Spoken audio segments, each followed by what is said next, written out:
మన గురించి మన బాడీ ఏం చెప్తుందో వినాలి. దాన్ని నెగ్లెక్ట్ చేయకూడదు. నాకు రాదులే, నాకు ఉండదులే అనుకోవడం వీల్లేదు. ఈ రోజున మన హ్యాబిట్స్ మూలంగా వస్తుంది, మనకున్న వెదర్ కండిషన్స్ బట్టి వస్తుంది, మనకి పేరెంట్స్ నుంచి కూడా వచ్చే అవకాశాలు ఉంటాయి జెనెటికల్ గా. సో ఏవైనా సరే 90% మనం తప్పించుకోవడానికి అవకాశాలు ఉన్నాయి. గర్ల్స్ కి ఈ సర్వీక్స్ సంబంధించినటువంటి క్యాన్సర్ వస్తుంది మన ముఖద్వారానికి, గర్భాశయ ముఖద్వారానికి.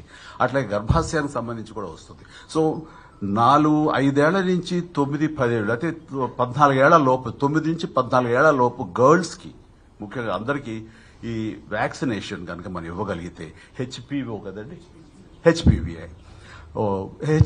వ్యాక్సినేషన్ ఇవ్వగలిగితే కనుక 100% వాళ్ళకి సర్వైకల్ క్యాన్సర్ వచ్చే అవకాశమే లేదంటారు.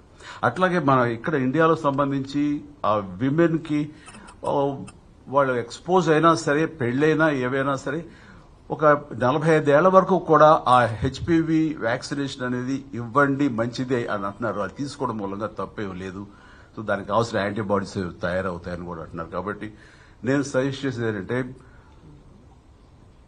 9 సంవత్సరాలు 10 సంవత్సరాల నుంచి 20, 30, 40 సంవత్సరాల వరకు కూడా గర్ల్స్ అనేది ఒక చిన్న ఆ వ్యాక్సినేషన్, హెచ్పివి అనే వ్యాక్సినేషన్ వేయించుకుంటే వాళ్ళకి ఈ సర్వైకల్ సంబంధించినటువంటి రాకుండా పోతుంది. అట్లాగే యూట్రస్ సంబంధించి లోపల ఇన్నర్ లైన్ కొంచెం థిక్న్ అయితే కనుక అది కూడా అల్ట్రాసౌండ్ ద్వారా తెలుస్తుంది అంటారు.